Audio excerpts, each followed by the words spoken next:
Go ahead. Okay. Great. Hello, everyone. Aloha. So we are starting our May meeting. Sorry, we had to cancel April. And next month, no meeting because in honor of Kamehameha Day. So here we are. Okay, hang on. Excuse me.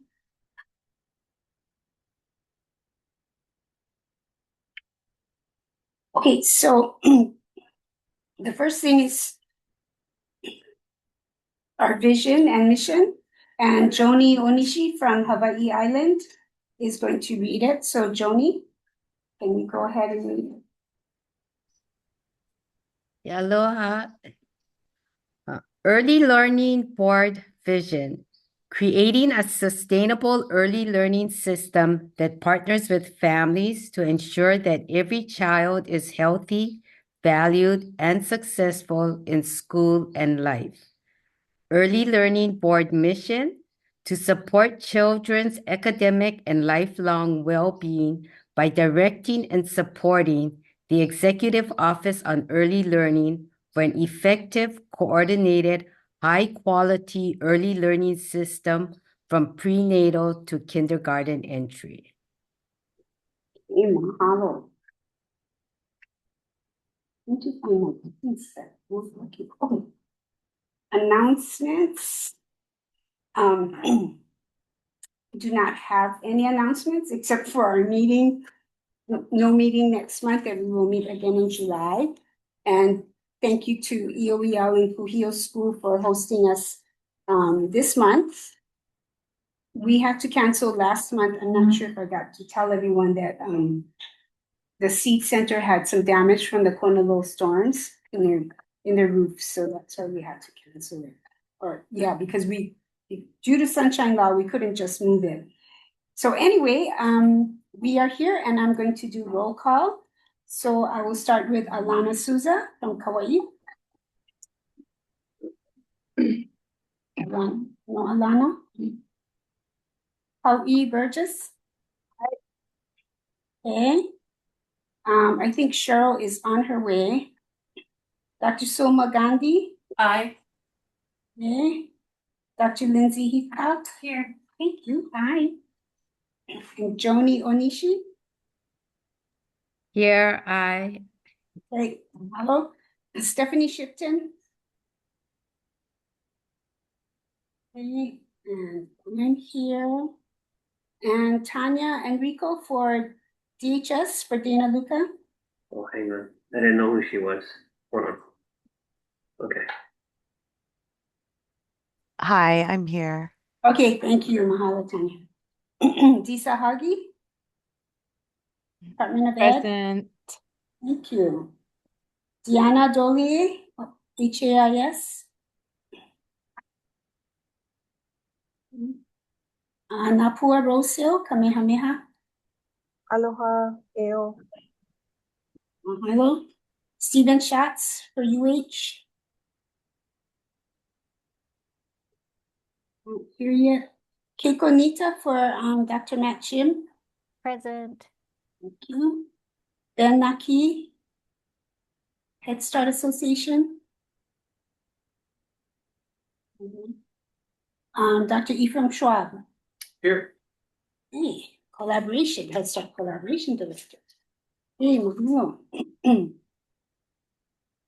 Next, our minutes from March. So those minutes were embedded in the agenda. Are there any edits or corrections to the minutes?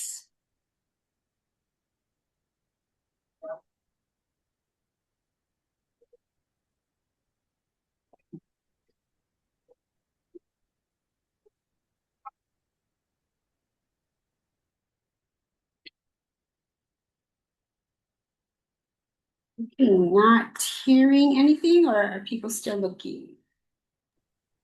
I have no edits. This is Kauai Burgess. Okay. Mahalo. I'll wait a couple more seconds. Alana is not able to make it. This is Yeah. Joni. I second.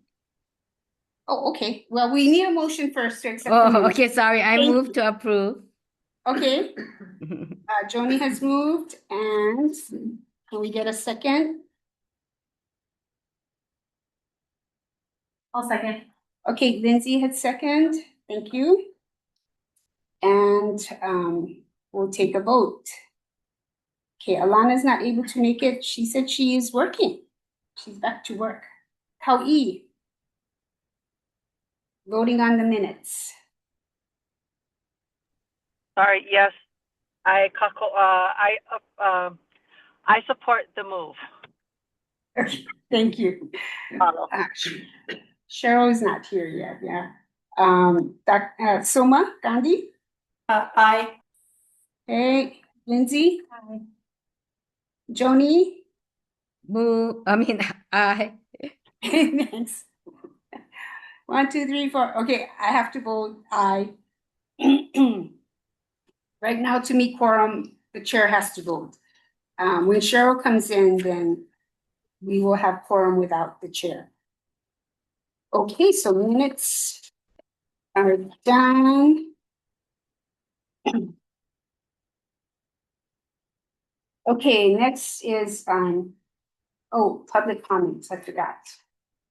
That's why I inserted in the slides. So any, comments on the minutes?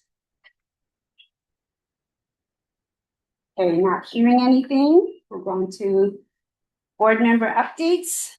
So, it has been 2 months since we met, and so these were actually gonna be shared last month. And I know in the update, Jen will have the final actions from the legislative session. But at the time that this agenda was put together, I had submitted testimony on behalf of the apprenticeship bill, the state budget, and that Senate Bill 2248 regarding financial disclosures for board members that we had a lot of discussion on earlier. And I had prepared testimony against the bill. It was not scheduled for a hearing in the House, so we did not need to have the testimony.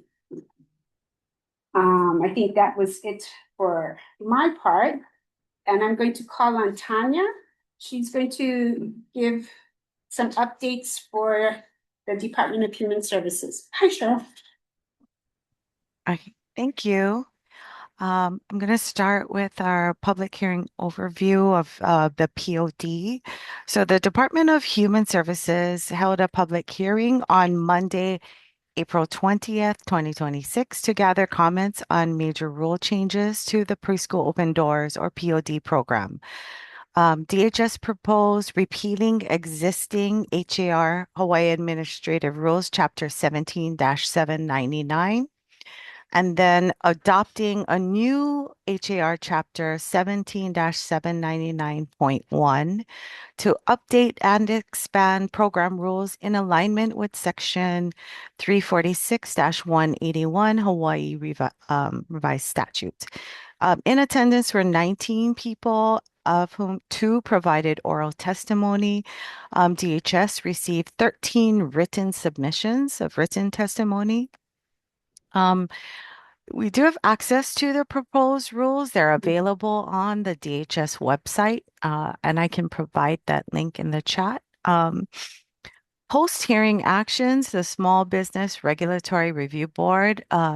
So the board was notified that DHS completed the public hearing and that the proposed rules do not create adverse impacts on small businesses. The board also received a copy of the proposed final rules. So the next steps would be the governor's review and approval. DHS must obtain the governor's approval to implement the preschool open doors rule changes. These changes will implement Act 203. POD currently serves over 3,800 children statewide, supporting early learning and school readiness. The program reaffirms the state's commitment to helping local families and lowering the cost of living. We The program is to expand program eligibility and access by beginning to serve 2-year-olds, allow continued eligibility for children not yet eligible for kindergarten to continue receiving POD services, add a 0% copayment tier for low-income families, streamline and align rules with state statutes. And these updates are essential for DHS to reduce out-of-pocket preschool costs for families, serve low and moderate income households up to 500% of the federal poverty guidelines, and support children in 3 years prior to kindergarten entry for the 2026-2027 program year beginning July 1st, 2026.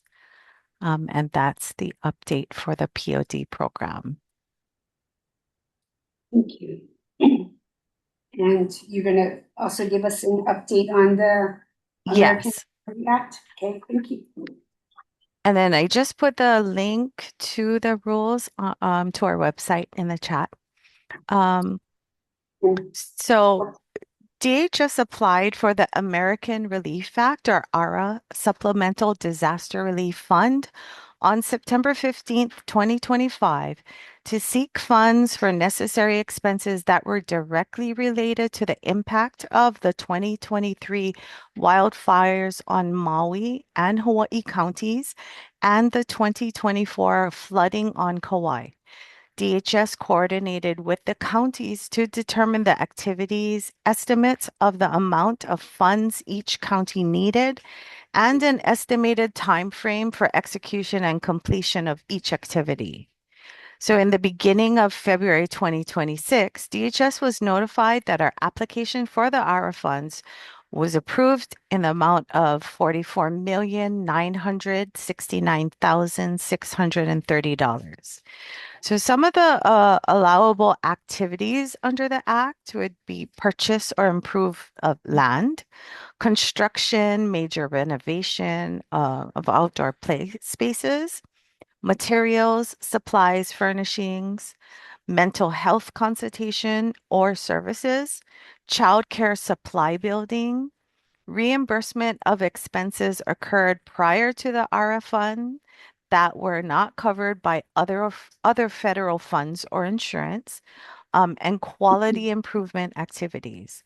We want to note that written approval from the Administration for Children and Families must be granted prior to any construction or major renovation, and there are other requirements regarding procurement, environmental assessment, to name a few. So these are the approximate amounts for each county. Maui is receiving 30.5 million, Hawaii 8.9 million, and Kauai will be getting 5.3 million. The federal regulations require that states must obligate these ARA funds by September 30th, 2029, and liquidate the funds by September 30th, 2030.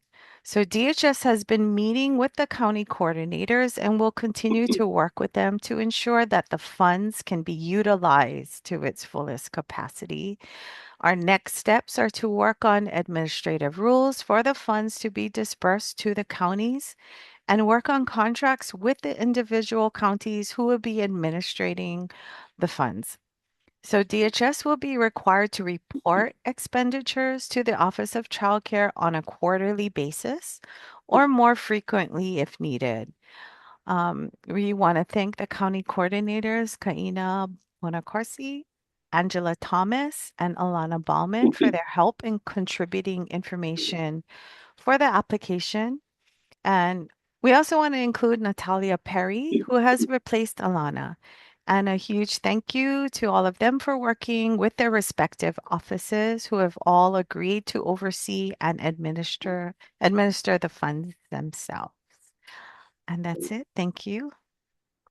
Thank you so much. Wow, that's a lot of money. Wow, good news. There's money coming into the state. Yeah, mahalo to DHS and to the coordinators. That's a lot of work. And we look forward to see what will happen. Thank you.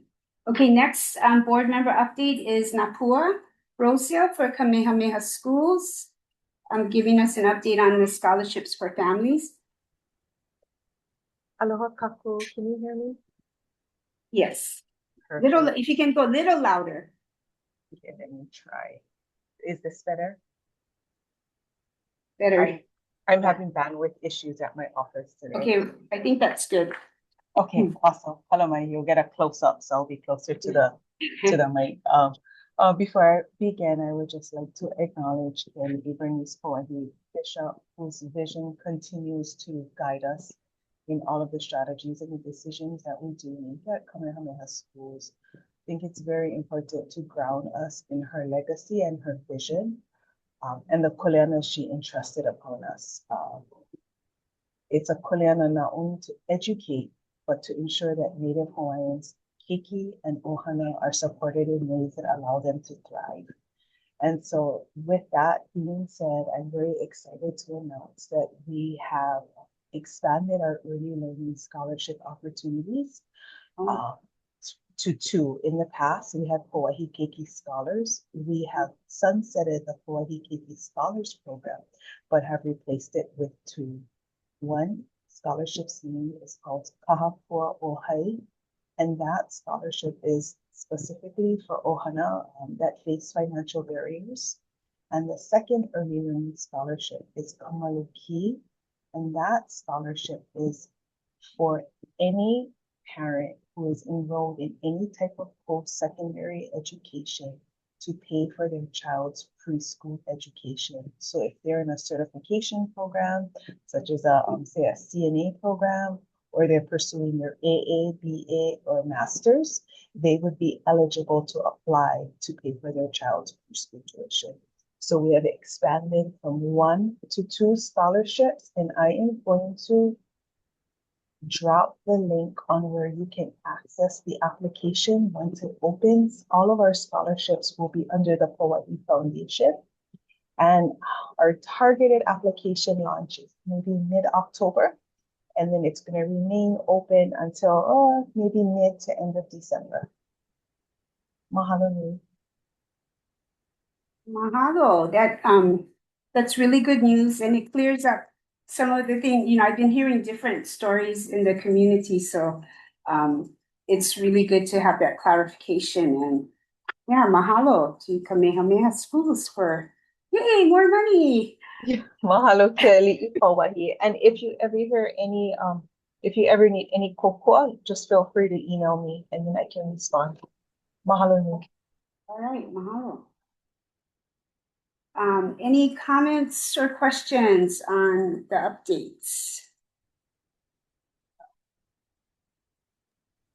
May I ask a question? Sure. Napua, Napua, the Kamaluki scholarship that will open eventually.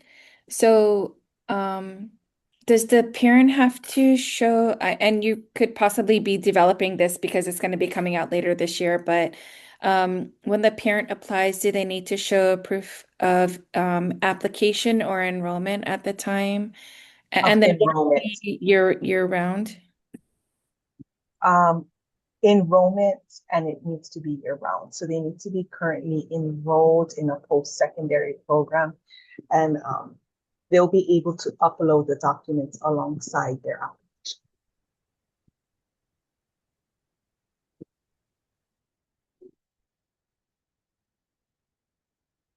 Any other questions or comments? No?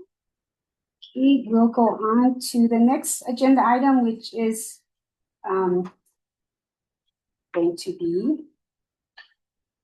EOEL. So let me stop sharing. Figure out how to do this. Where are you? Oh, here, stop share. Okay. Okay, you go.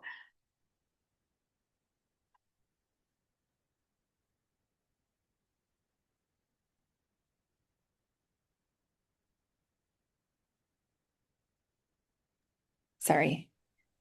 Can you see my slide? I'm going to expand it though, but I just want to make sure you can see it. Okay. Thank you. Thank you.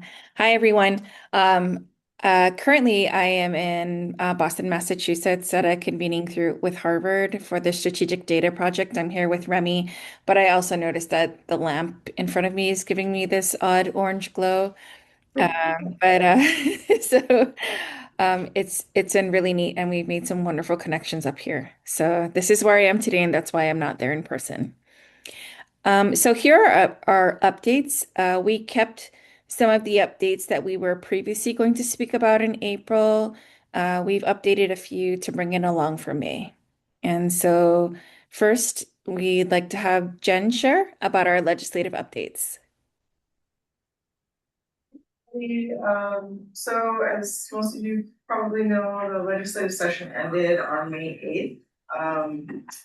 And we had a busy session, but it was a little less volume than last year in terms of the number of bills. In 2026, there were a little over 2,400 bills introduced and 268 passed out of the legislature. So this is a more typical volume. I think last year we saw unusually high numbers. I think they passed out 322 bills last year. So this year the volume reverted kind of back to a more average quantity. But I think we ended up probably tracking and submitting testimony in a fewer number of bills. One thing to note about this session, however, is that we spent I think more time in budget discussions. So we spent a lot of our focus ended up being in trying to share information with decision makers about the potential impacts of budget cuts that the Senate had proposed. So we'll talk about it a little bit later in my last slide, but thankfully our efforts were ultimately successful in that arena. So we're happy about that. One thing to note is that now that the legislature has adjourned for the session, the ball is now in the governor's court. So although having a bill passed by the legislature is a major hurdle, it's still subject to the approval by the governor. So this year he has until June 30th to indicate the list of bills that he's considering vetoing in order for him to retain the option to veto them. And then by July 15th is the deadline for him to either sign, veto, line item veto bills, or they will become law without his signature on July 15th. So this is now for people who have bills that pass that they're either strongly in support of or opposed to. There's another round of kind of advocacy. Only this time our audience is, you have one person as your targeted audience instead of the entire legislature. So governor's office is hard at work in looking at all the bills, evaluating impacts. We as an executive branch agency do have an opportunity to provide input on some of those measures if they are related to our offices. And so, we're working with the governor's office to do that. As we move through the slides, you'll see that we really actually only had one bill that we were actively tracking and prioritizing that made it out of the session this year, and that was the bill that extends the amount of time that the Department of Education can hire emergency permit holders. So this was a bill that we had been supporting from the beginning. It would give us a lot more flexibility in terms of recruitment and retention in the ELB public pre-K classrooms. I think it's important to remind folks that emergency hire teachers are not licensed, but they all hold bachelor's degrees and are, kind of at will. So if principals have the opportunity to choose to ask them back or not, depending on how they're doing in the classroom. And Ian's going to talk a little bit later about some outreach we did to the teachers who are in our pre-K classrooms who are current emergency permit holders. To try and better understand some of the roadblocks for them and some of the reasons why some additional time would be helpful. And so, what I think the consensus was that, yeah, having a little more time would allow them more breathing room, give them the ability to finish their coursework while balancing the stresses of full-time employment, family, and other personal obligations. So we're happy to see this one pass. I think I'm not gonna labor too long on the things that didn't make it through. Nico, you can probably run through these slides a little bit. We've talked about, all of these as the session's gone on. I will say, some of these, like in this last slide, our work at the legislature is part offense and part defense. So there's things that we're advocating that we would like to become law and get passed, and then there are other bills that we're actually trying to express concerns about and things that we may not want to actually make it through. So some of these we were disappointed they didn't pass, and others we were kind of glad that they didn't pass. So it's a little bit of a mixed bag. I think the major update since we last spoke is on the budget, which is I think in this last slide here. So I just made like a simple comparison so folks could see the various versions of the budget that the executive branch budget that as it moves through the process. So what I didn't include here was the board's proposed budget, but it starts with the governor, what the governor submitted to the legislature. And for EOEL, it's pretty modest request this year. We asked for 3 position counts with no additional funding attached to those position counts. Thankfully, we were able to secure approval for those, which we were grateful for. And then in addition to that, we had a little bit of a curveball thrown in the Senate draft, which proposed reductions to our general fund base budget. But ultimately, in the end, those reductions they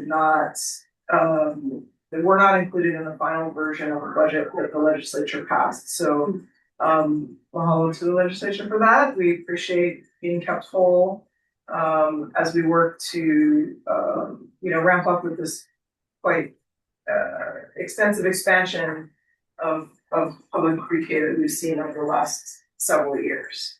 I added a few tidbits showing about the capital budget, some funding that SFA got that directly relates to pre-K capacity building. This is money that helps support the renovations to our public pre-K classrooms when we add new classrooms. It also goes toward other projects, for example, the charter school preschool programs, and other kind of partnerships that SFA is working with other state agencies, counties, on other ways to build capacity through construction. And then the bottom was kind of a surprise project that we're still trying to learn a little bit more about.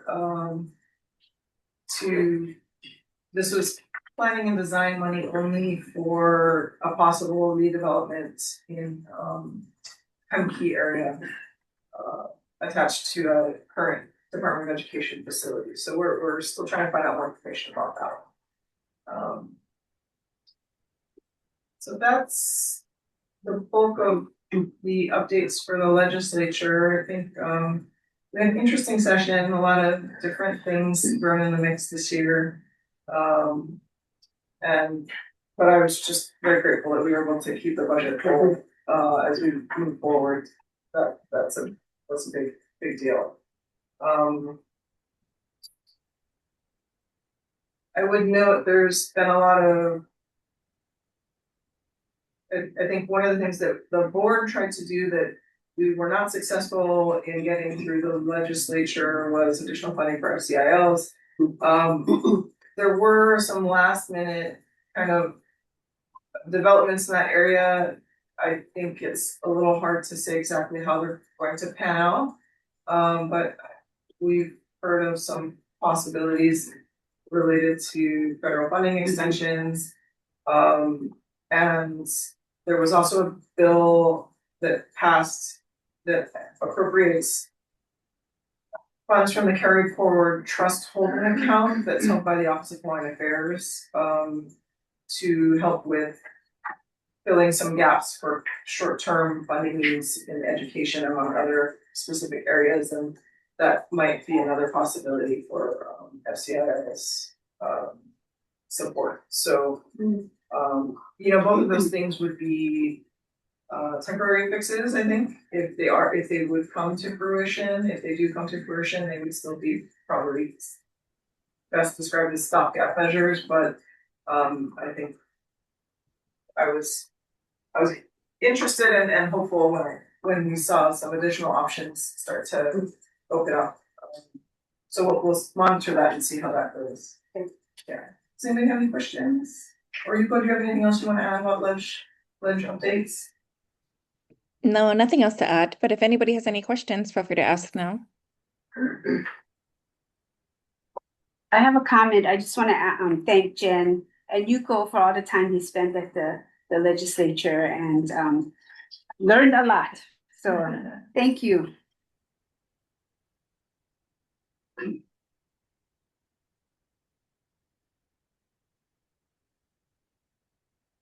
And then public, okay. So we're going to move on to workforce development and support.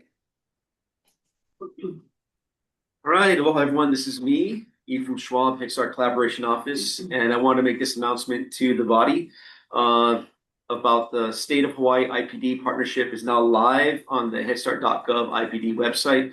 What this is used for is that these IPD courses that are available here can be used for DHS annual health and safety training requirements, and all IPD courses that are 1.5 hours in length will be accepted for voluntary PD.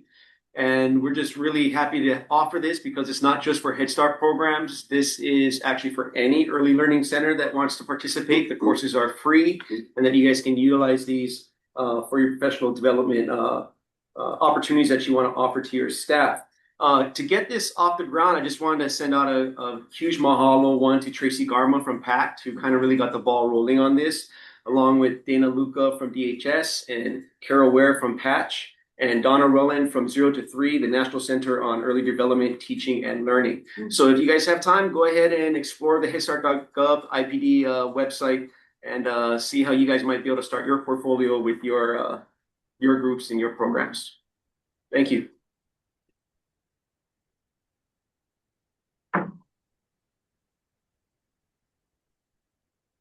Ian?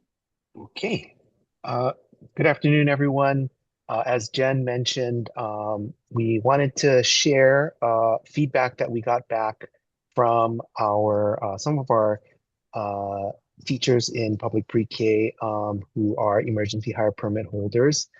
This slide was prepared for last month's meeting, but we felt that it'd be helpful to share some of this feedback to give a sense of the situations that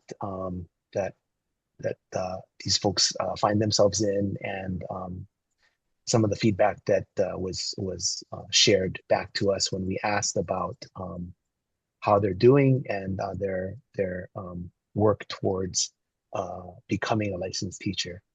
So yeah, as the slide says, we sent out an email requesting feedback in regards to their status and kind of in order to kind of help us get an understanding and inform the testimony that we did end up submitting regarding the emergency hire permit legislation. And we got a number of responses back, and most of the respondents estimated that their programs would complete between 2 and 4 years.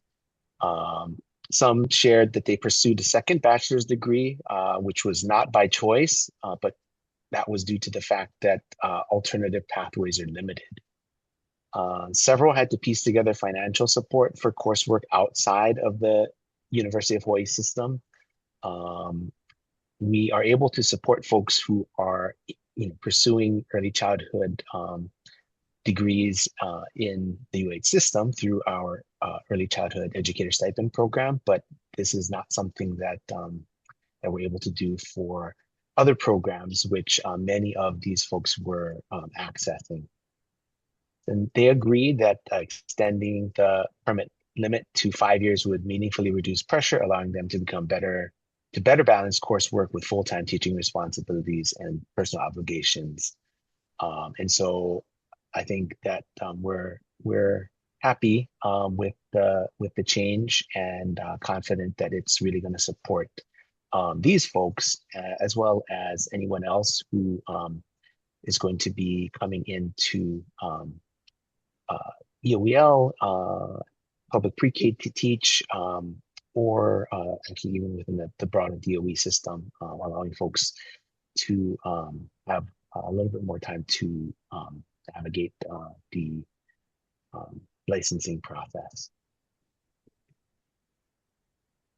And this slide also was prepared for last month. And actually on the slide, there is a deadline that's there. However, we have extended the deadline for this workforce survey, which has been put together by the CSPD group, the Comprehensive System of Personnel Development.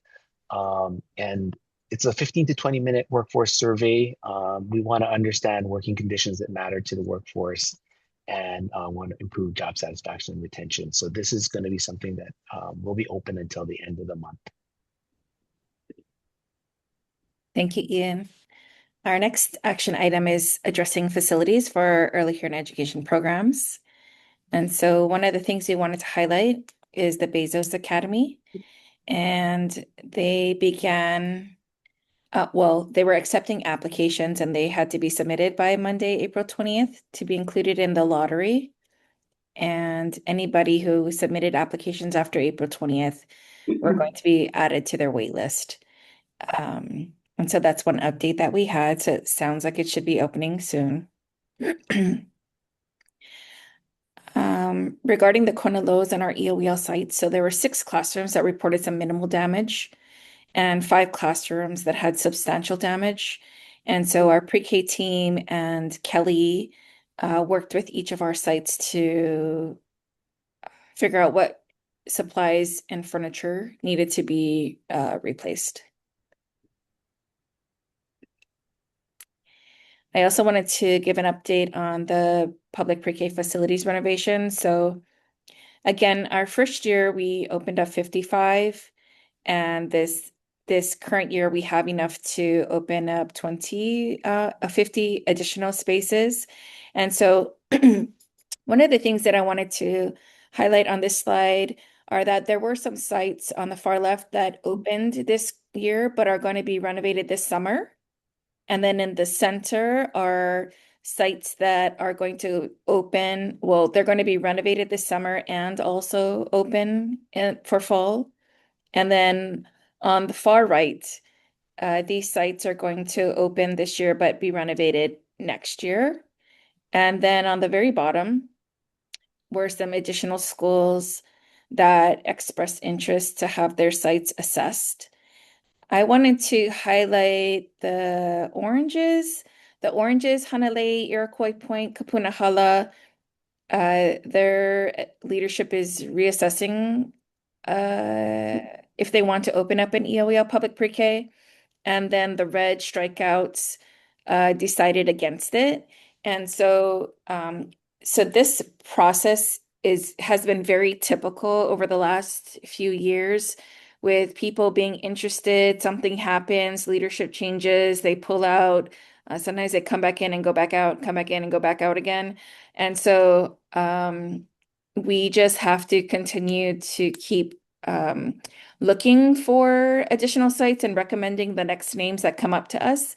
I will say that as EOEL has been taking a look across all types of facilities, predominantly elementary, and then looking at our high schools that have career tech ed pathways for teaching as a profession and learning support professional.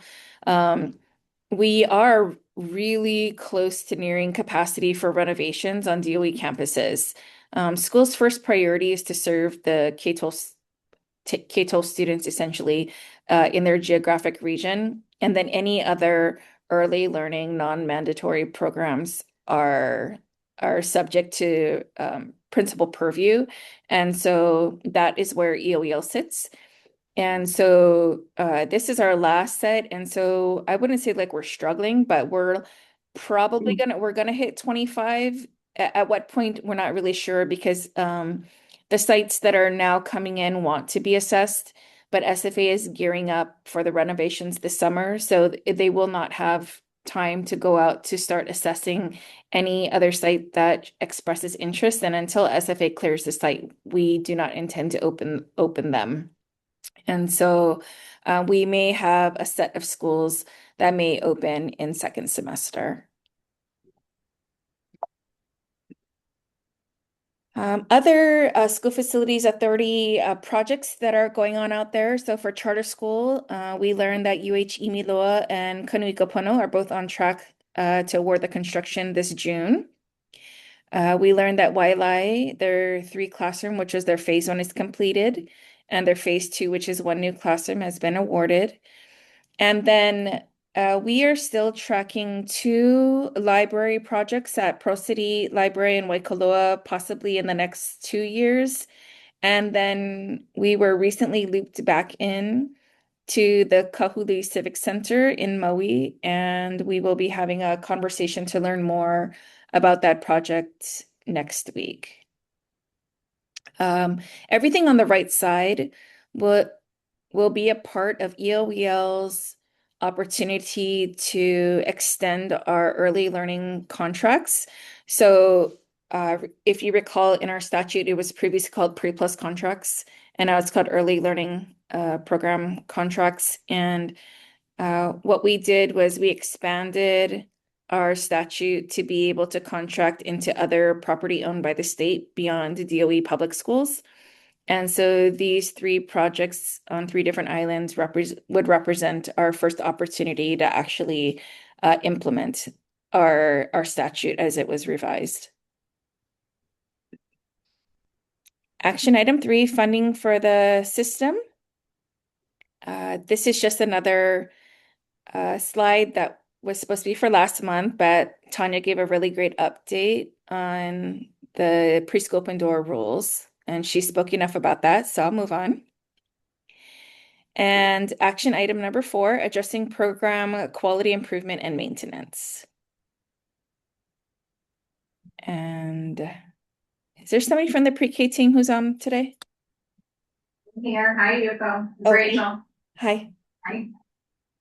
Hi everyone, Rachel Armstrong, brand new, about a month in for EOEL, educational specialist. So nice to meet everyone online and face to face.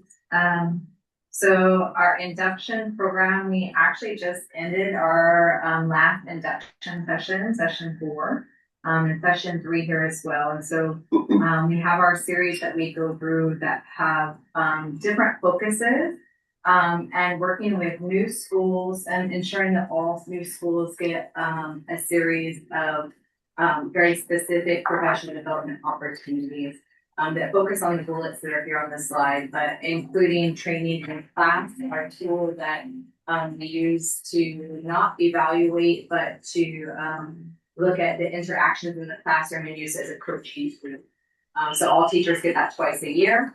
And our TSG Gold, all teachers get training in our assessment platform and held our early learning and development standards. So we just finished our session 4, and you will be making up with schools that are coming in new.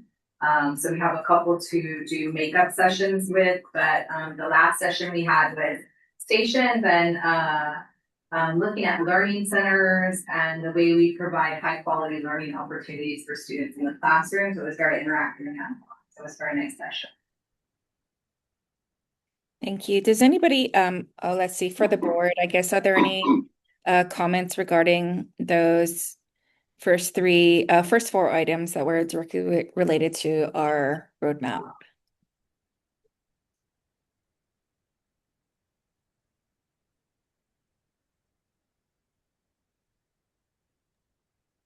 Hey, Okay. Yuko. Yes. Sorry, it's Keiko. Hi, Keiko. Sorry, and I'm trying to pull up the slides, but can you go back to the early learning there you go, stop, the state contracts for early learning programs. Do these learning programs have to be early childhood education? Can they be used for other learning settings like FCILs or? Absolutely. Absolutely. So, early learning, according to the definitions in our statute, are from prenatal to 5. One thing that these sites cannot be for EOEL are EOEL public pre-K programs because those have to be on a DOE campus due to union guidelines because our teachers are union members and so are our educational assistants. However, charter schools could move into a space like this. So there could be a public option if charter schools wanted to have a contract this way. But when we say early learning, it is from birth to 5. Interesting. So oh, sorry, go ahead. This is Jen. So depending on the project and the space though, some of the kind of landlords, so to speak, right, the agency that is responsible for the property, they may have other restrictions on or desires about the way in which they envision the space being utilized. So I think you go speaking to our ability to facilitate and assist with contracting. There could be, depending on the location, there could be other types of constraints that are outside of our control. So I would just keep that in mind too. Yes, thank you, Jen, for correcting that. So, one of the important parts or the important jobs of EOL in that role is to understand what the site wants, and then we can help to facilitate whatever their request might be. And I think for these 3 specific ones, you go correct me if this is not accurate, but I think they all have expressed preschool as being their target age group, at least. Is that right, Yuko? I'm pretty sure for the libraries, I'm guessing so from Kahuli from what we heard secondhand, but I think when we meet with them, then we'll figure it out. Yeah, thank you. I did not mean to put you on the spot for that. It's just like such an opportunity, right? I mean, yes, especially given the legislative session and the FCIO bills and some of the other constraints that we're facing. Just trying to be creative in how we can. But of course, yes, I defer to the facility, but if there's any possibility for creativity, I think now's the time to bring it up. Of course. And if you guys have spaces, let us know. We've been trying to figure out how do we get an inventory of vacant state spaces across our islands, and that is a feat. So if you have anything that's in your inventory or anybody who knows of a space, you can let us know. So how did these sites come to be? They initiate, I mean, what was the process? Yeah, good question. So the libraries got connected with us. Actually, it's been a while. I'm not really quite sure. We did not seek them out. We learned that they were going to be renovating their spaces and they reached out to us.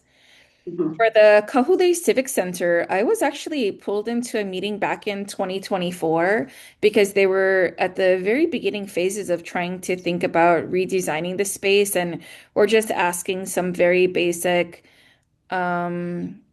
questions about early learning facilities.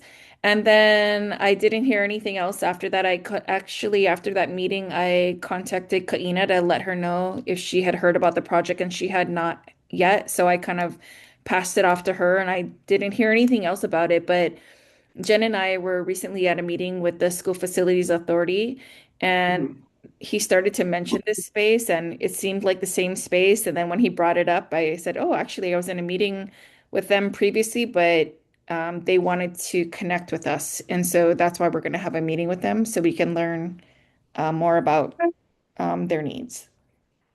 So Kahului Civic Center, I'm trying to picture where that is on Maui. It's I a know it's a new build. It's a new Okay. build.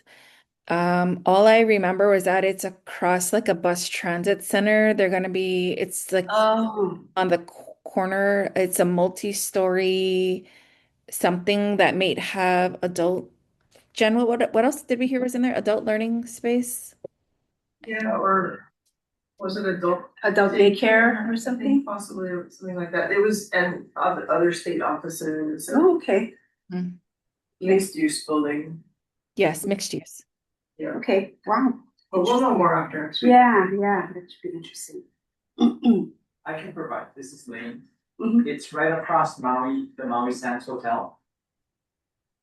Right at the intersection that's coming right by the Maui College. Okay, Maui Beach, maybe Maui Beach Maui- Hotel. Maui- And Yeah, right yeah, next yeah. to Cotton Line. Yeah. That whole entire. Okay, because that used to be Lihikai School. Yeah, okay. Okay, that makes sense. Thank you. So one last question then, sorry, I don't know if there's other people. Because this is again, such an interesting opportunity. And I think like when you came out for the Wahiawa town meeting, we found some space and we're like, hey, who's there? Yeah. Can we use it? Right. So we're trying to be creative.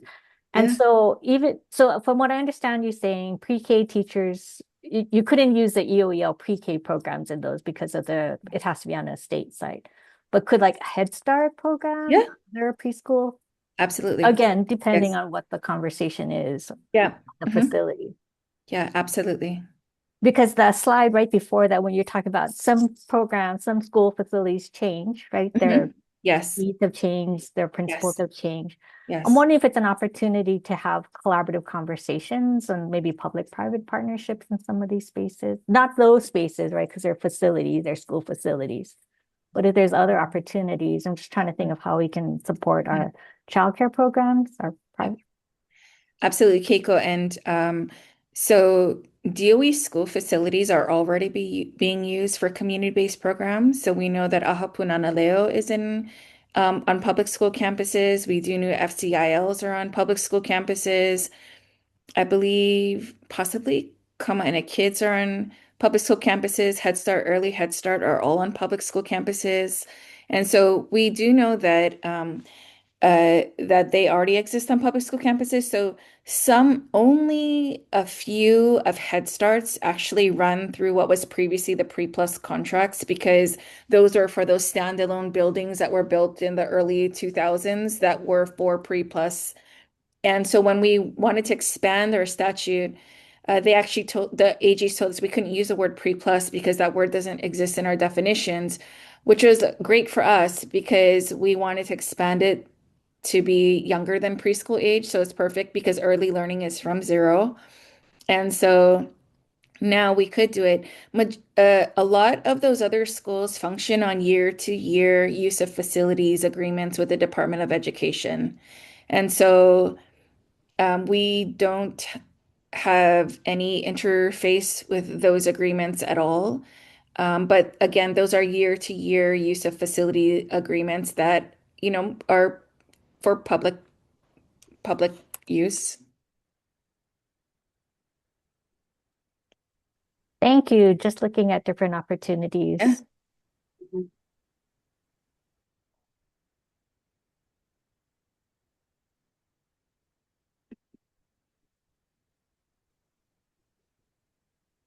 Perfect. Now we're going to go into this next portion. So, sometimes I think those first 4 items are directly related to the roadmap. That was the board's roadmap. And then we kind of switch into these next 4 buckets, I like to call it, because they represent the 4 main parts of the early childhood quadrants, what have you. But in the roadmap, I don't feel like it's always fully representative of what else might be going on out there that EOEL is involved in. And so that's why we're switching to this. Even though it sounds like we just talked about early learning, this is about other initiatives that are a little bit broader. So one of the first things I wanted to highlight is a huge celebration for EOEL and charter schools. We earned 10 out of 10 on the NEAR benchmarking again. There were previously only 5 states, but now there are 6. And I apologize off the top of my head, I cannot recall them right now. But when EOEL talks about quality metrics, this is how we define it, and it is according to all the research that has gone into identifying these 10 core components from NEAR. And so congratulations to Charter Pre-K and our EOEL Pre-K team. Rachel? Thank you for that. We've been celebrating that with every group, administrators, teachers, everyone we've gotten together with, just coming in new, a real sense of gratitude for the team I'm coming into, because a lot of efforts have gone into making that happen. So always want to start with celebrations. This slide is showing images of our EOEL public pre-kindergarten teachers at their last professional learning community day. So they have, this is another portion of our professional development series where they come together for 6 different sessions with their coaches.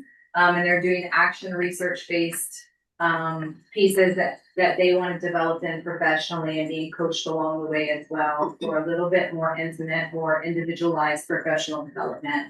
And I just love the pictures here of their excitement in sharing that, because they explored project work or something in their classroom for the year that they wanted to learn about, took action on their learning, and then came together and shared with the whole community of teachers. And we shared this with the administrators too, so that they could ask their teachers about those projects and what they shared. And just really powerful reciprocal learning going on, which is part of our vision. So really proud of that. Again, I'm about a little over, I think maybe a little over a month into this role. And next year we will have 99 schools, 136 classrooms. And with that comes a lot of communication. And so what I'm trying to do is streamline communication. And so we created an internal newsletter, much like the Department of Education has. They do theirs weekly. This would be a monthly publication, however. For all of the partners within the school, administrators, the folks that work the fiscal pieces, the application pieces, the educational assistants, the teachers. And the goal of this is to not only celebrate, always trying to do that, but also to highlight professional development opportunities to basically break down the walls of the classroom and have everyone have an opportunity to see the great things that are happening statewide. And also to streamline communications, so hopefully we'll have emails from all the different parties coming in. So again, one place to post a lot of information is the goal of this newsletter. Here's our applications. So our office has been very busy in application season here recently when I came in. And so this chart just shows how many applications they have processed, or received. And if you look, we are at the last stat, May 5th, 691 students have applied to re-enroll, and 2,695 total applications have come in. So quite a lot. Very proud of the team who's going through all those applications on the back end and then getting those to schools so that they can either accept wait list or with their students that are coming into their campuses. So really exciting work, takes a lot of people, and I love the state new state plans motto, which I put for the newsletter, because it is the many efforts of many partners for one purpose. Thank you. Thank you, Rachel. Now we're going to move on to special needs and early intervention. Mikako? Hi, good afternoon, everyone. I'd like to share a brief update on the early intervention APR work group meeting. We had originally planned to meet in March. However, the meeting was canceled due to weather and the session was rescheduled. So the work group met on May 1st. The group is working to develop a referral list to strengthen the referral system between the early intervention child find program and community organizations. Between March and April, we began compiling the list, which includes healthcare providers, social service agency, and public health programs. So I contacted some of our early learning and care partners and got permission to add them to the list and share that with the group. During the May 1st meeting, we reviewed referral source trends, and it was noted that over 70% of referrals come from pediatricians.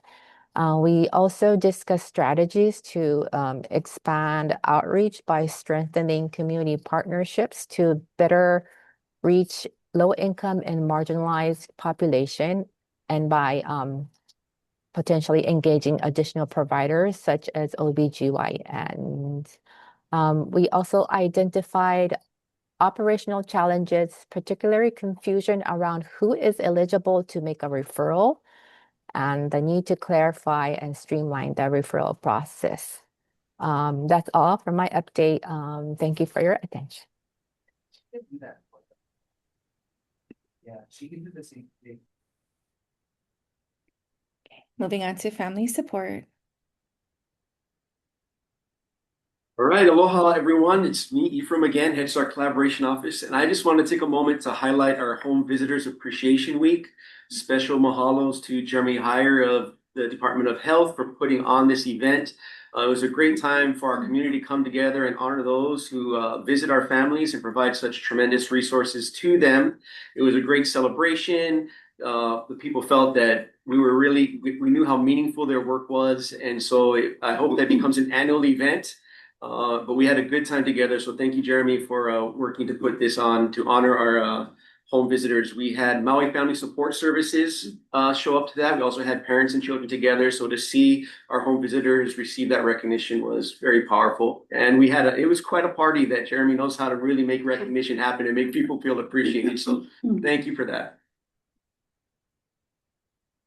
And here's another exciting one from the Head Start Collaboration Office. We're doing the Head Start Literacy Outreach. I've been working with my colleague Tara here in the EOEL, and we've been planning readings in all of our classrooms, or many of our classrooms across the state. We've been able to visit different islands where we hand out books to the children, as well as connect them with our Hawaii State Library system, the summer reading program that's coming up that they're just now campaigning for, as well as story times in the local library. As you guys know, if it's not a year-round school, parents are looking for great activities to do in the summer with their children. So getting connected with our Hawaii State Library system is a good way to do that. So I've been having fun just traveling around, reading books in front of kids, which really helps fill my cup and connect me with the classroom. So thank you for that.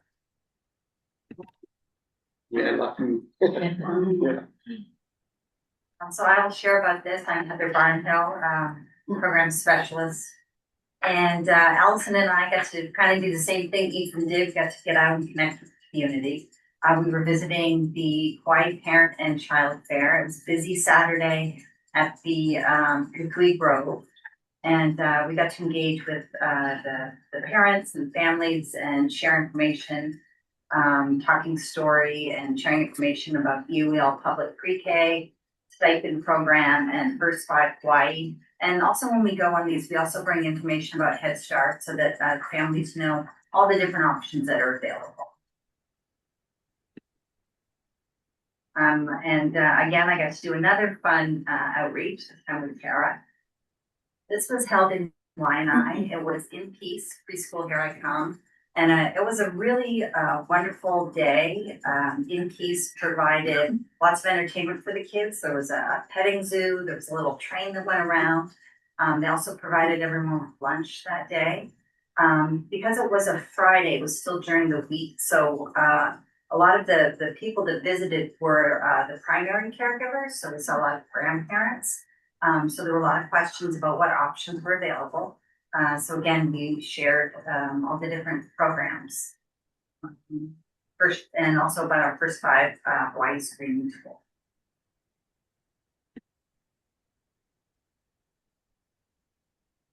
Oh, this is me again. I forgot. Okay. They're doing a lot of things, I guess. Okay, so we head up to the Molokai Keiki Fest, which was a lot of fun. Oh, I think we're going to go back to that slide really quick. Okay, and that's a great opportunity for the Molokai community, come out and check out different resources that are available to families. There's a lot of fun activities that are out there. As you can see here, we were doing two tables. I had a Head Start table and an EOEL table going back and forth due to the traveling logistic issues we ran into. But I was able to find two guys who wanted to help me talk about EOEL public pre-K.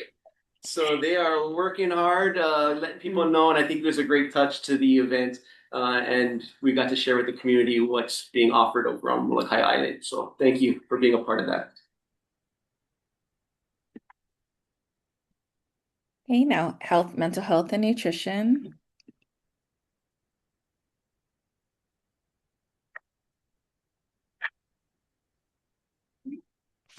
Okay, so there's a 2026 Hawaii Quality of Life survey, and this is an anonymous survey that takes about 10 to 20 minutes, and it's open to all Hawaii residents 18 and older.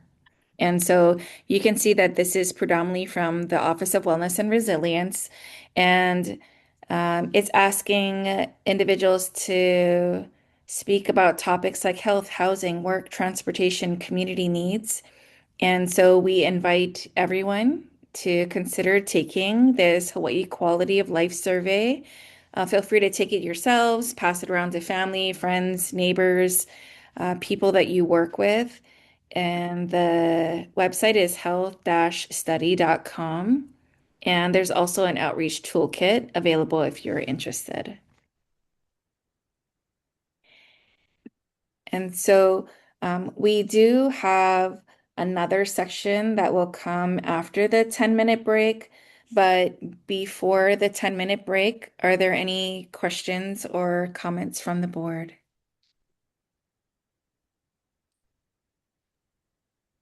Question. I couldn't see on the screen who shared about the special needs and early intervention, update. Mikako. Yeah. Yes. Thank you. Yes, hi. Yeah. Yes. Well, they want to know what your name was again, Mikako, so they can write it down in their notes. Oh, Or the okay. update. Yeah. Yeah. Oh, okay. Okay, sure. Okay, thank you. Yeah, thank you. Thank you. We also have Keiko, even though she didn't Sorry, speak about it, but I know. Keiko's also online, even though she's, you can also contact her. Perfect. Sorry, Thanks, Keiko. So I have one more question though. But yes, if you need questions about early intervention, I can always refer or find out more information for you. Okay, Yuko, that was really interesting, really helpful. So thank you. I want to kind of go back to, I think it's slide 26. No, I don't I know that know, I cannot sorry. see. Okay. Can you tell me what It's it the is? one with the number of the applications for the EOEL pre-K. Mm-hmm. Okay, 27. Okay, yeah. So that's great. So good outreach. And so the 691 are the children re-enrolling. They were 3 years old. 3 years old, now they're 4. Yes. Okay, Mhm. okay. And so their parents have said, yes, we want to stay because Stay. they can also go to some other program too if they wish. Got it. Mhm. Okay, so that's nice that they have that option. Yes. Do they get priority or? Yes, they get rolled over. Okay, Any got it. existing child gets rolled over. Mhm. Sorry, I should know this. No, Okay. And it's then only our like third year, maybe. We just started, right? Yeah. okay. So then if you add the 691 and 2695, and I'm not good at math, I do only girl math. But looks like there might be is there a waiting list then? Because some kids may or may not choose to enroll, and do you just keep them on a waiting list, or what happens to the ones? Yeah, thank you, Keiko, for the question. So when you just look at the numbers in aggregate, yes, there are more seats. There are more applicants than seats, correct? However, we have it broken down by school site. So some school sites may already be starting waitlist, and some school sites may not yet have a waitlist. I don't have that breakdown right now because the team is just trying to process applications quickly, but we could pull it site by site, and I could ask them to work on that if we wanted to know the breakdown of all of those different sites. But again, we're going to be tracking about 99 different sites and Wow. 136 classrooms. Yeah, yeah. Mhm. Well, I'm just curious, right? I'm just wondering out loud. Yes. Because I'm here in Chicago, and one of the concerns was, again, as they're trying to expand universal pre-K, especially for the 4-year-olds, what happens is the capacity becomes in the independent childcare programs, the private ones are the ones who are losing the 4-year-olds who really help to subsidize the infant toddler programs. So a lot of programs are closing here in Chicago. And I said, well, that's interesting, right? I think we've had some of that unintended consequences with the roadmap too. So it would be curious to see which sites have a lot of applications or a long waiting list. Yes. And to maybe, help to share that information with the other programs in the area, in the community. And I'm just wondering out loud. I know it's more work for your staff, so I apologize. I know you just got to process all of this, but I'm curious, right, to see like, is this opportunities to build our private provider? I don't know if that's the right term. Yeah, absolutely. Absolutely, Keiko. And I will have that for our board at the July meeting because we don't have a June meeting, but I can have it for that meeting. But I'll give you one example of when we tried to do something like that when we had a huge wait list. So we had one school on Hawaii Island that there were only 20 seats and we had, I don't know, more than 40 something students on the wait list. And so I looked at all of the neighboring schools to see who was around the area. And then I sent emails out to people to let them know there's a lot of family interest at this site. If you guys have openings, please let your community know that you guys have openings and that there's preschool open door subsidies and what have you. The thing is that we don't know what happens after that, right, Keiko? And then, right. As you spoke about unintended consequences of opening and shutting, the public information that EOEL looks at is the month-by-month data that comes out on the Patch website that Remy has been tracking for many, many months. And on some of the months that we look, where there seems to be decreases like on an island or, on Hawaii Island, it's east side, west side. Sometimes we didn't open a program over there. And so we can't really quite put the two things together yet, because we don't have that information. But we would love to analyze it. Right. Yeah, we would love to take a look at that. Yeah, because some of that data just isn't captured and recognizing the family choice. And again, wanting to support all providers and anybody needing to, move positions. But again, that also the disparity in pay or the difference in pay, again, wanting to support our workforce in the best way possible and understanding people needing to make choices for their own livelihood and their own well-being. But at the same time, like, how can we support and build together and maybe plan together, right? Different ways of looking at this. Just so we can support the whole system.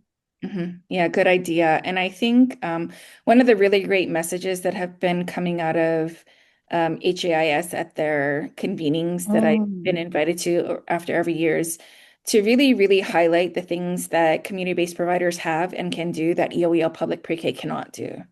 So we are only school day, school year, and a lot of community-based providers open early in the mornings, they stay open late, and they are open longer in the year than public pre-K. So I really appreciated that one message that came out from one of the speakers that came to speak at the HIS conference over the past couple of years. Right. That's a great messaging, right? So maybe we could work together to help expand that choice for families, because again, that would be awesome. But we know that there are other factors too. So yeah, absolutely. Yeah, the data piece is always hard too, in terms of like how we're capturing that data. Yeah, so maybe if we could put it on the July agenda. or maybe, I don't know if it should be a smaller work group or a smaller subcommittee. I don't know the protocol for that, Elaine. But just trying to figure out how we can use the expertise of the board, but also I think there's a lot of community partners who have that expertise. So you're saying you want on the agenda an item about utilizing, tell me Well, more. right, looking at and again, it's not a formal recommendation, but again, just trying to figure out how we could get these conversations about how we can support all of childcare. So not just the great opportunities that the EOEL pre-K program has and the charter school programs, because it sounds like that's also opening up. But given the situation of the family child interaction learning programs, where it looks like there's only funding for 1 year. So what happens after, or where's the funding going to come to in future years? Just hearing what from the communities about infant toddler care. So again, sorry, Elaine, I'm not giving you a formal recommendation to put this on the agenda, or whether we should have a subcommittee to start looking at this. Right. Okay, we'll reach out to you. We'll figure it out. Yes, okay. And maybe it could be our governance subcommittee might look at it, and you could come and share more, and we could kind of define this discussion. I hear what you're saying, but trying to make it an understandable, clear agenda item is what we'll work on. So great, thank you for bringing that up. Yeah, because we do have data pieces that I know have been we've been trying to capture, but it's been kind of a challenge. So that kind of thing, as we keep moving forward, the sharing of data is so important. So that is something that we can continue to look at. So yeah, thank you. Thank you, Elaine. And thank you, Yuko. No, thank you, Keiko. Yeah, thanks. Yuko, I have a question. This is Joni. Hi, Joni. With the lieutenant governor out of the picture, will it affect, or do you foresee it affecting funding, or the initiatives that are currently on the table? So she's been the biggest champion since I've been here, and I got here in May of 2022. So she was a very big champion of early childhood. I think what's really important, because there are a lot of people who are on this call that have been a part of those Ready Keiki meetings, is that we continue to stick together and keep the momentum moving. It's already going to be challenging if we do not have a champion who sits in a position like that. But it's very important for us to stick together. When we would come together, we had School Facilities Authority, charter schools, EOEL, DOE, the Attorney General's offices were there. We had colleges, philanthropic, community-based organizations, Head Starts were there, DHS was there. Count all the counties were there. There are a lot of people, and if you go to the Ready Keiki website that's still up, you can see all the partners. And when we're talking about early childhood and early learning, like it's a whole ecosystem, and we've used this word many times. Everybody is connected, and everybody also has to do their part well.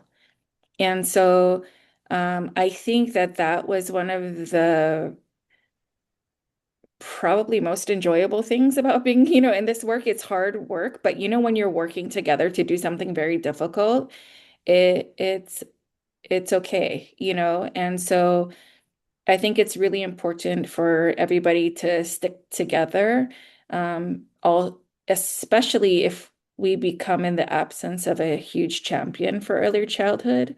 Because we know that at my recollection is the last prior champion was Abercrombie. And so the gap was like 10 to 12 years. And so we, what if we headed into 10 to 12-year drought? Like that's one thing that I think about. And so I think it's really important for us to stick together. And one of the other things that I learned at that HAIS dinner that I've been attending is our messaging. Clear, consistent messaging across the early learning field makes a huge difference. And we could see that. I could see some of the things that these other states talk about and that people who've come to Hawaii have talked about. And I have seen it move in very positive ways. And I can see that actually it's a real thing. And so I'm sure things could possibly be impacted. I'm, always hopeful that it's not. But I think that she is also one person, very, very important person for Ready Kiki. But I think, nobody stays in their positions for forever. And so if we create a system, the system is supposed to be able to operate with or without you. And so how do we continue to create the system to operate in the absence of different people? Like it should not crumble. Um, let's say because the chair moves on or I move on or somebody else moves on. It should not crumble. People should pick it up and take it to wherever the next best place is. So I think that, we all can acknowledge that she was a huge champion, brought together people from all across the places to have a conversation about this and how important it is, not only for children, but also to their families, to our university system, to our communities, to our employers whose employees need to have some place great for their child to be well taken care of. So I think that now that places more burden on all of us together to be able to stick together to keep riding this out because our Act 46 doesn't end right now. It's got to go all the way out to 2032, or we can hit the marker before 2032, which is also good too. But I think we're going to have to think about, being creative and strategizing. But I think the most important thing is to continue to stick together. But as far as like the funding, for the renovation, those are already awarded. Yes. So Okay. yes, for our renovations, it's finished. Charter renovations and those things, SFA has money for that. The library projects are, for some reason, I think their money is something else, and I don't know what the interaction with Kahului is. I'm not sure. But for anything for us specifically that directly impacts EOEL in terms of renovation, the monies are there. And then now they're looking towards new builds. And so the new builds are, it's a little different. If they happen to do a new build on a public school campus, then that's where we need to figure out what does the community and the leadership of the site want to do with this space, because we could, if it's a new build on a DOE campus, you could have EOEL or a contracted out program of whatever age the leadership there wants. Okay, thank you. Thank you. Yeah, thank you, Joni. I have a question. Thank you, Joni, for asking that question. This is Cheryl Kurima. Hi, Yuko. If I may ask, I guess, openly, is preschool open doors funded? And I ask because this is the first time that I can remember in several years that the application period is not open. It was supposed to be open earlier this year, and I have families calling that office every day, and it just keeps on getting pushed back. So right now, there's no definitive day when preschool open doors applications will be open. What is your answer? So I wonder if...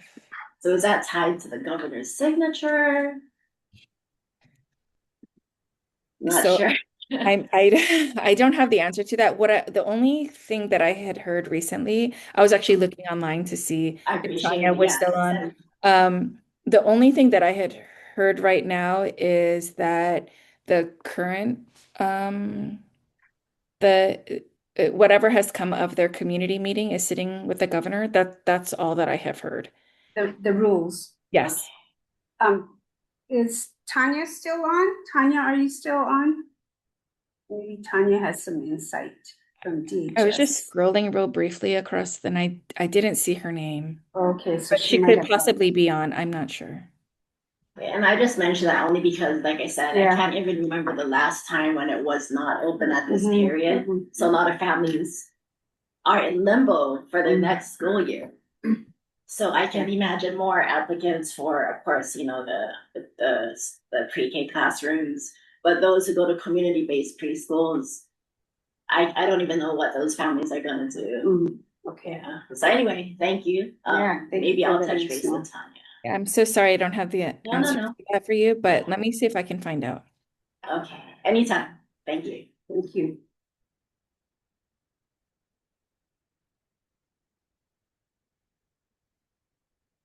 We're going to a break next. And we've had some really good information and questions. I'm going to have us back at 3:05. So it's a couple minutes to 3 now, cutting the break a little bit short. So we'll be back here at 3:05, okay? See you in about 7 minutes. Okay, let's get ready to get going again. Yeah, even you think we'll be early. I don't think so, you know. No, there's a lot of information. Okay, so I'm gonna we'll get back on. Oops. Sheesh, I wish I could. Okay. I'm gonna stop sharing. We'll go back to UCO and EOEL's updates.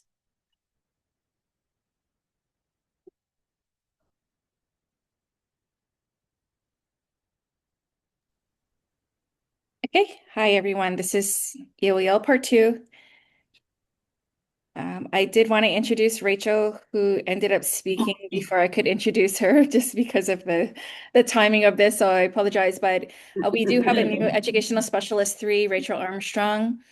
She comes to us with about 2 decades of experience in education. Before EOEL, she was an assistant principal, and she's also served as a classroom teacher, literacy coach, blended learning teacher, and media specialist. And so we're really grateful to have Rachel on our team as part of our educational specialist team for our public pre-K program. Thank you.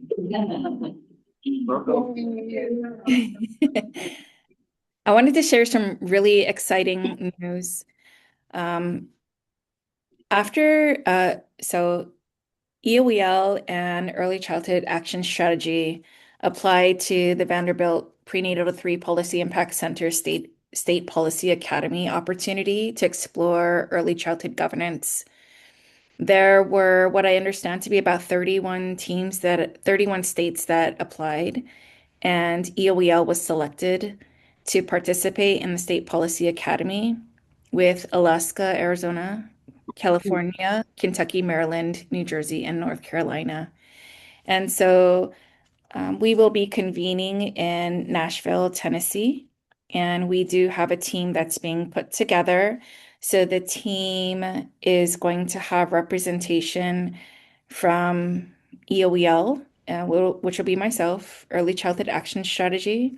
We have a community-based provider, and we also wanted to have representation from our board. So we asked NAPUA, and then the Department of Health and the Department of Human Services and Representative Woodson. And so they asked for a very specific composition of a team to come up to Nashville. And we're really excited about this opportunity to start exploring these conversations. And so we learned that Hawaii was selected along with these other states because we are in the early stages and we are all asking these foundational questions about what does what could the governance look like, or what are the different governance structures, knowing that no single possibility exists. And so here are some things that we're going to be learning about, that top bullets.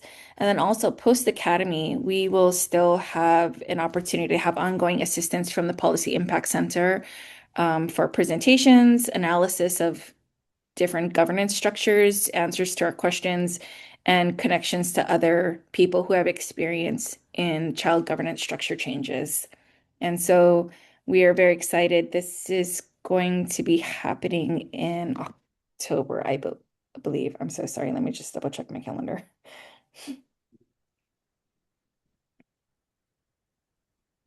No, not October. We're going to be going, in July. In July, we'll be heading up to Nashville. And Allison? Yes. So our state plan updates, now that we have launched, is the Building Block Network. We sent out our first of our quarterly newsletters on April 30th, highlighting some of the work that's already happening around our system that is aligned with the state plan, and always an open invitation to collect and share your data as it relates. We are in the process of scheduling town hall events, as we promised, for neighbor islands. So if you have any opportunities you can think of, send invitations our way. But we are working on that, so hopefully have some events and dates to announce soon. And then in terms of our PDGB-5 grant, just a reminder, these are a list of the projects that are included in our one-year systems building grant. We have asked our partners to present and share some updates to keep the Early Learning Board informed on these projects. So we're kind of rotating through that. So this month, Terry Locke will be sharing on behalf of the HELDS revision and the Professional Standards and Competencies project. So I think we'll turn it over to Terry. Aloha, everyone. Thank you for the very informative meeting. Lots of wonderful information. So, and thank you, Allison. I'm the University of Hawaii, and the project that I run, the Hawaii Early Childhood Educator Excellence and Equity Project, is working together with EOEL as part of our system building grant. And this part of the system building grant will really be focused on two things. One is the professional standards and competencies, and I'll explain that in a minute, along with our revision of our Hawaii Early Learning Development Standards. So next slide.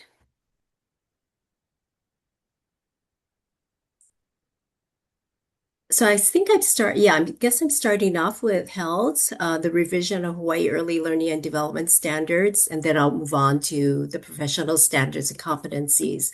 I do want to say that these particular strategies are really related directly to our state plan, and I'll explain that in a minute. Next slide. So we first launched our Hawaii Early Learning and Development Standards in 2012. And in our state plan, under Building Block 3, Keiki Learning and Development, one of the goals, 3A, was to really ensure that all keiki receive early care and learning experiences that are culturally, linguistically, and developmentally appropriate.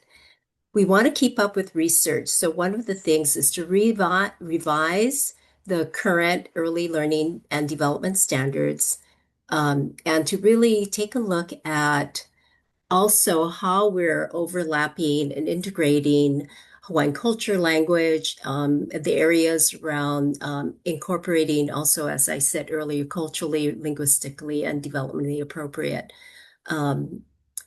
when it comes to child development and learning. Okay, so the HELDS, I hope many of you may know about the HELDS and how it's been used.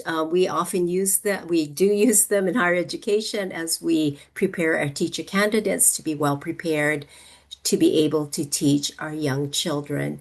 The HELDS, 2012 HELDS, covered birth through kindergarten. entry. I'm sorry, through kindergarten.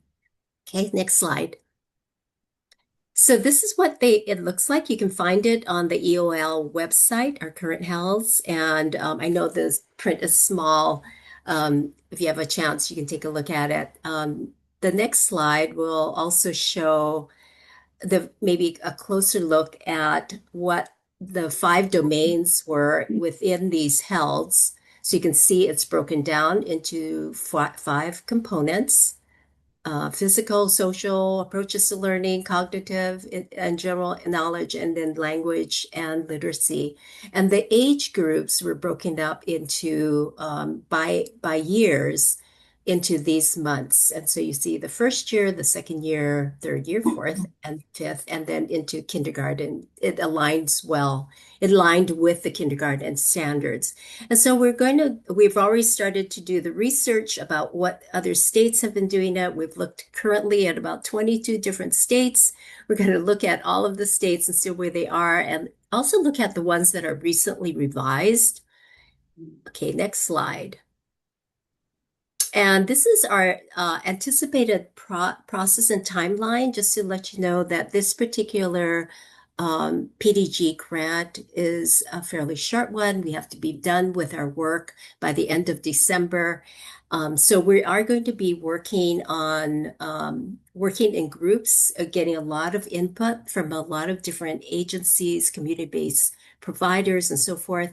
We're actually having our first meeting on May 26th in the evening. We've already sent out all of our invitations for that particular meeting where we can make some decisions about where we're at. I do want to say that we started the revision actually with the earlier PDG grant.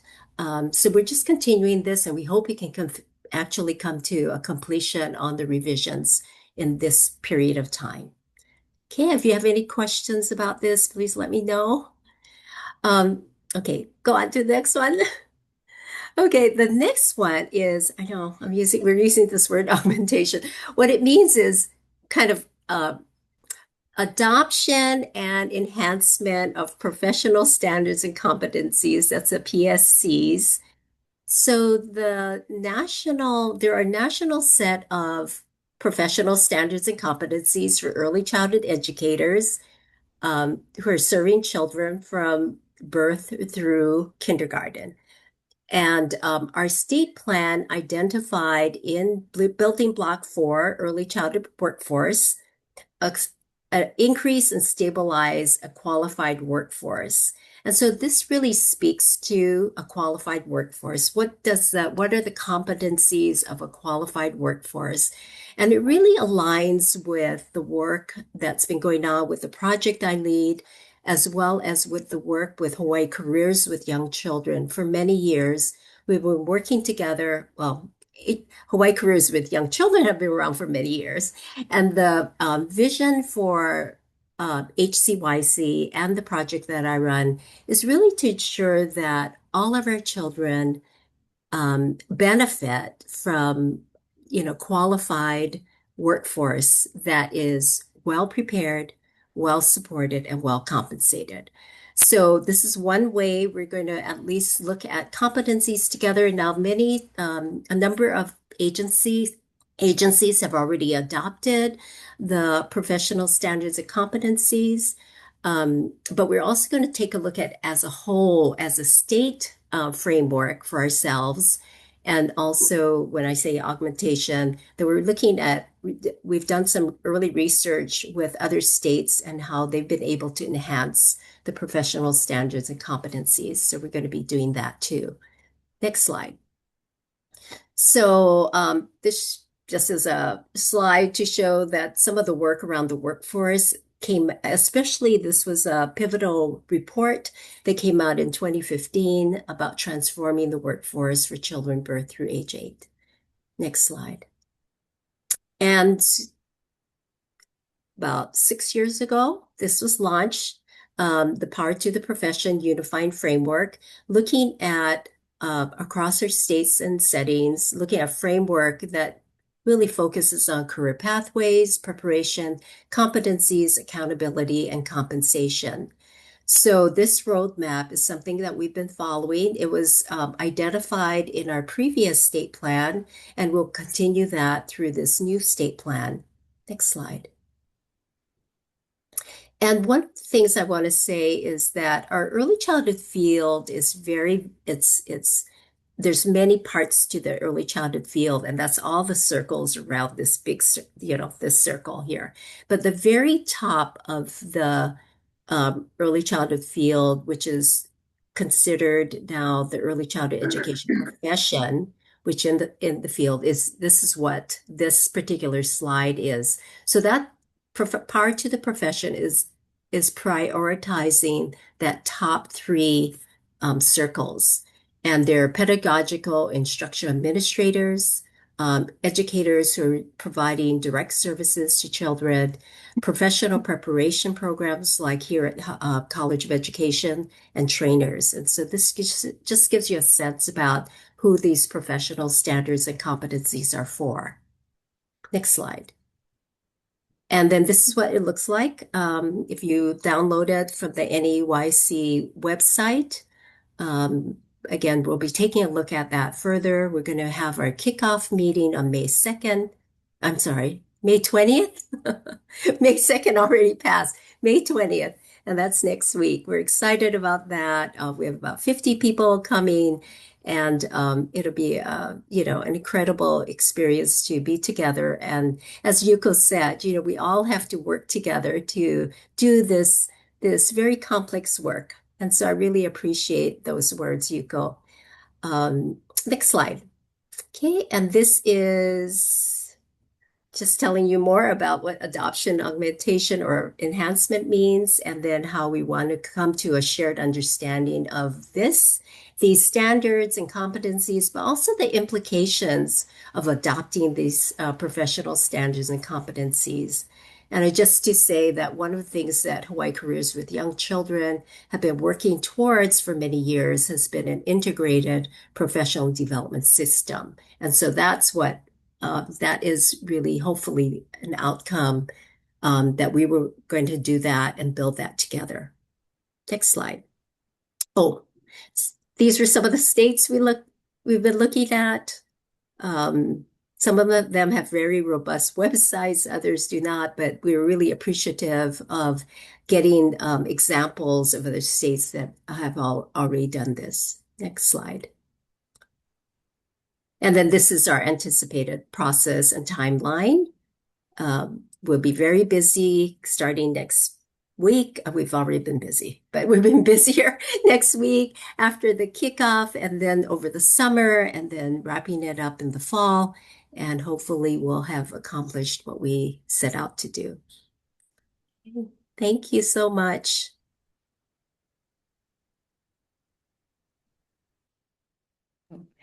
And that's the end of the EOEL portion. So if anybody has any questions about Terry's section or anything that she might have stated, you can feel free to ask that now.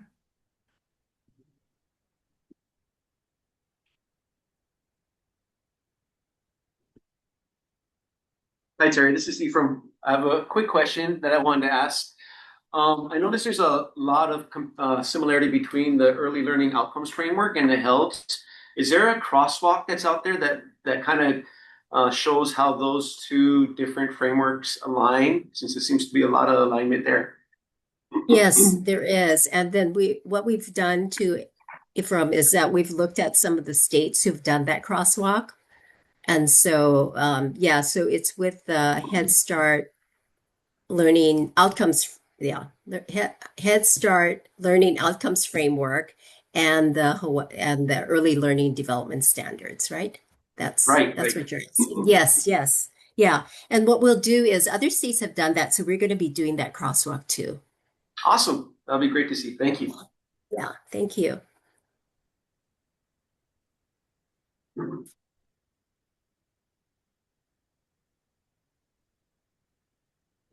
Okay. Thank you, Terry.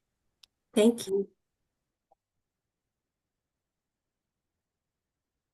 Okay, so the next item on the agenda is a feedback group. So I don't know if you have a slide or if you want me to just put up a slide. I have something that I can just Okay. share real briefly. Okay. Okay.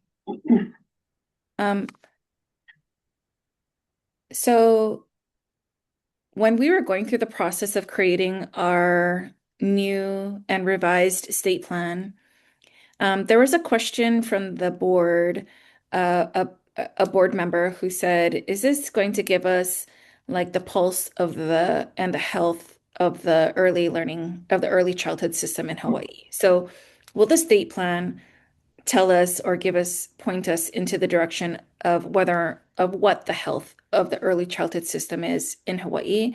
And essentially the answer was really no. The state plan was focusing on very specific items and a few goals within each of those items that came out of the comprehensive needs assessment. But what EOEL wanted to try to do is try to see how can we actually get the pulse and visualize what the health of the broader early childhood system looks like in Hawaii. So, at our last community convening, when we did the launch of the state plan, we let all of the participants there know that we are going to be publishing an annual document that talks about the four core main areas of the early childhood system. So health, mental health and nutrition, family support, early learning and care, special needs, and early intervention. And what participants, the question to participants was, what do you want to see in this initial report? What do you think is really important to highlight if we want to know what the health of the early childhood system in Hawaii is? And everything that you can see here are ideas that came from people who participated in our community convening. So under health, mental health, and nutrition, you can see about pregnant women receiving early prenatal care, pediatric maternal behavior health services, how many children have a medical home. Under family support, you can see these types of indicators that people wanted to see. And so EOEL has been working with a contractor to look for publicly available data that might answer some of these questions so that we can try to get a pulse on the early childhood system in Hawaii. And the end goal is that it could be used as a tool to facilitate our conversations about areas that we're doing well, areas of where we all should maybe push into, specific areas that might happen to become a focus. And of course, we know that this can also evolve over time. So, Allison and Heather are going to be communicating to people who participated in that community meeting to say, hey, this is kind of where we're at right now. Remember, these are the things that people wanted to see in what we're calling it is a snapshot, the 2026 snapshot, and to give us some feedback. And so when we talk about feedback, we would like to also open up the opportunity to some board members. So we know that board members did attend the community meeting. But we also know that maybe other board members might be interested in taking a look at this. And we also know that there are rules about how many people can participate. But we felt like we wanted to open up this opportunity for some board members who could possibly express interest to the chair of being part of this feedback group. So what happens is that EOEL already has standing weekly meetings with our contractor, and this will go through June. And what we're giving feedback on right now is content, clarity, potentially highlighting additional public data sources and what have you, and just kind of being a part of what we call a feedback group. And so we just wanted to let you know that we would like to extend this opportunity, just because I think it just needs to be monitored a little bit because there's a certain amount of people I don't want to I don't want to get into trouble with anything. So while Allison and Heather will be sending some feedback opportunities to people who participated in our community days. We wanted to also let the board know that we would like to also offer the opportunity if anybody wants to participate in this feedback loop with our contractor, specifically about statements that are like how the statements are crafted. Do we think that it's clear? Do we think that the language is accessible to the people who will be reading these documents? And for some of the points, we are all actively trying to look for some of these sources of data, and we have been reaching out to still continue to reach out to people to see if they can point us in any specific direction. And so my point of this part on the agenda is just to offer the opportunity for you to participate in our meetings. One of our next upcoming meetings is going to be on Tuesday morning at, Heather's at 7 or 7:30? 7:30. 7:30. And so I would like to actually, if you're interested, you can let the chair know, and then she can let us know, and then we'll just send you the meeting invite to meet with us. And just to be clear, it's the voting members where we have a limit. Yes, My yes, official members, yes.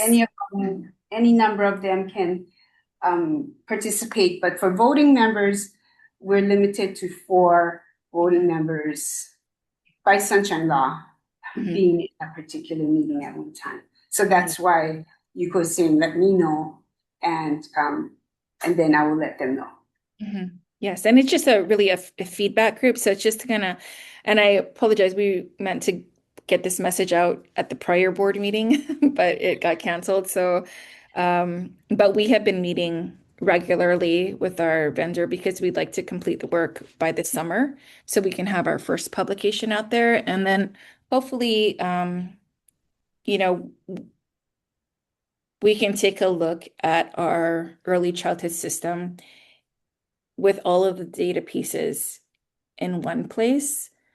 And then maybe we can start to have conversations about where we currently sit at the moment from a broader perspective. And I do want to say that at the break, I got a comment from a community member regarding Cheryl's question about the prescope indoors. And so Chris Jackson had reminded me that there is a DHS Child Care Advisory Committee meeting on Tuesday at 9. So that would be a good place to ask that question. And there are probably other families that are facing the same questions. So just want to let that. So thank you, Chris, for letting me know that.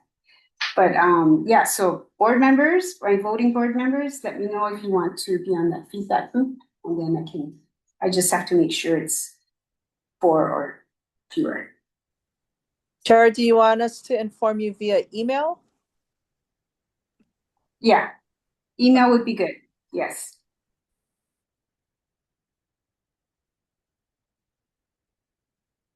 And I can look at the time. If we have a whole lot of people that want to participate. But I think it would be good to have a range of board members participate, because if this message is going out to the public, we are representative of the public. So contact me by email if you want to be engaged in this feedback group. And it is a short-term commitment. Yes, right? Very, very short. And you don't have to like attend all the meetings. It's just that we have a very regular meeting schedule. And so I was thinking, I don't know, if you can't do all, maybe you can do a few, or something, and then we can let more people kind of come in and have eyes on it. But so whoever is interested and whose names I get from the chair, we will send you the invite to our meeting on Tuesday. I'll probably want to loop around with whoever might be interested on Monday, just so I can kind of catch you up to where we are at this moment and what you might be seeing when you come to the meeting on Tuesday. Thank you. Any comments? Any other questions from the board first about that? Any questions or comments from the public?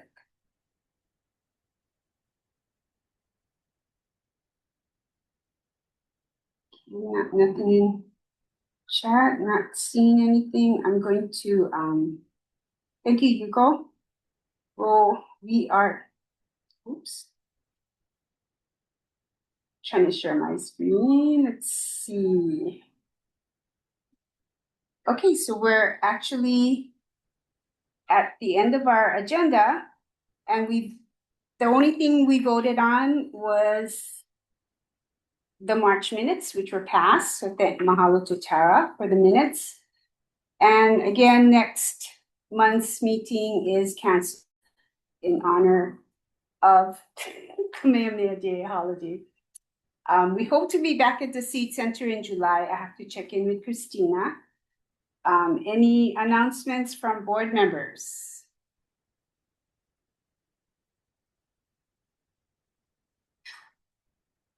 Any announcements from the public?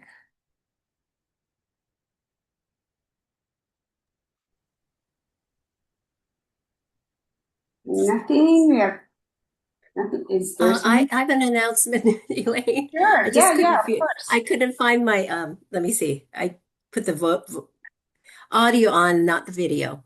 Yeah, I just want to announce that we're having another early educator leadership forum that's going to be on June 27th. And it's going to be Saturday. We've had 2 of them last year. We're continuing.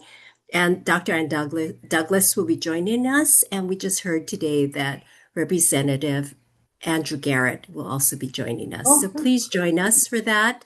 It'll be at Honolulu Community College. If you want to know more about it, please email me, and then I can get more information out to you. Mahalo. Hello. So mahalo to Kevin for tech support as always. And I actually have a quote that I haven't, anyway, be the reason someone believes in the goodness of people. I'm sure each of you do that. So mahalo, and we'll see you in July. Aloha.